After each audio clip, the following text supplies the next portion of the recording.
Welcome to the Ballroom Dance channel. Before I dive into today's story, guys, many of you have messaged me in the comments to ask, Sunny, I want to teach, my market is saturated. What part of the country can I move to where I can make a living? And guys, I got a wonderful insider tip yesterday from a source I totally trust.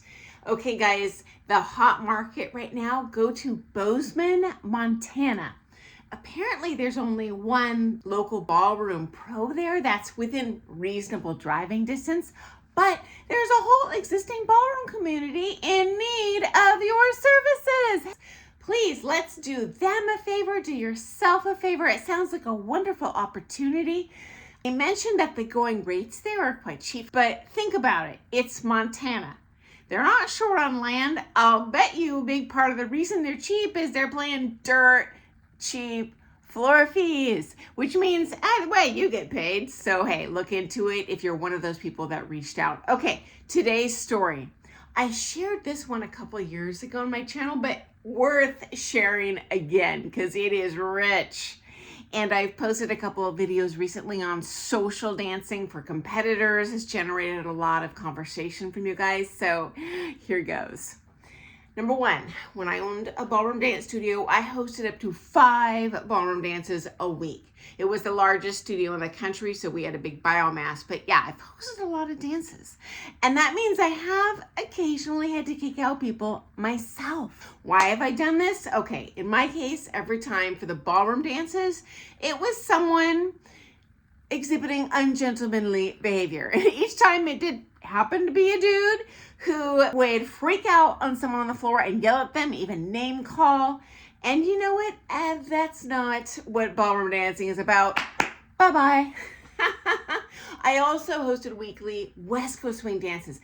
That community is a little different. I had to kick some people out of there per the request of the West Coast swing dancers running the dances because they had occasional creepers that would inappropriately touch or speak to ladies, in which case, yeah, I have to go in as the owner and invite them to never return to my studio. Okay, here's my story of the time I got kicked out of a social dance. I have a friend who took ballroom dance lessons secretly to surprise me. This is when I was a championship level amateur dancer. Didn't tell me he signed up for a big old package at a chain studio. And this chain studio had weekly dances where you were welcome to bring friends. So we went to a competition not in my state. And he came to cheer us on at the comp.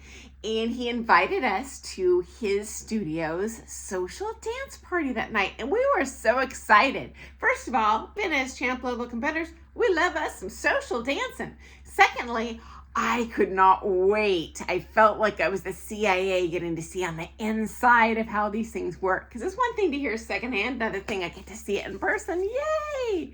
So we go in there, and first thing that strikes us is the dancing. It was not really good quality movement. So we were so self-conscious because we were so much better, not really of the students, that doesn't matter, we're used to that, but better than all the teachers that we, I'll say, dumbed it down. We didn't want to make a scene. We didn't want to attract attention. We didn't want to attract lessons out of any of these people. We were amateurs. We weren't teaching. We had no agenda other than go have some fun, take a peek at how these things work. Well, even though we were dancing as horrible as we could pull out of our keisters, the owner of the studio pulled my friend into the back private office and read them the riot act. Who are these people? Why did you bring them here? They can't be here. Like, I'm just an amateur dancer.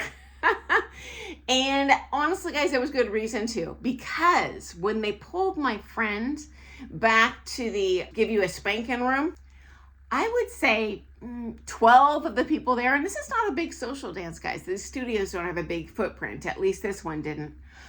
bum rushed our table. We were sitting like, where do you take your lessons? Who's your teacher? How much do you pay? How many lessons do you take a week? And it was interesting. They all came from that studio system where they're like, oh, which package are you in or have you taken through or something like that. And we were so self-conscious. I'm not going to lie to people, but we were just really keeping it on the DL as best we could because we didn't want to create drama. I don't want to hurt anyone's business. I love all dance studios. They all serve a purpose. But yes, my friend came out and unfortunately had to escort us out, and we all left together. And you know what? We went social dancing somewhere else in town that night and had a great time. So yeah, that happened. I got the boot. Okay, guys, I look forward to seeing you first thing tomorrow morning for some more things ballroom dance. I love when you share your stories. Thank you so much. And hey, friendly reminder, if you're looking to move to an opportunity that sounds awesome, consider Bozeman, Montana. Sooner rather than later, before all these people fall out of the ballroom dance habit. Okay, guys, see you tomorrow. Doodles!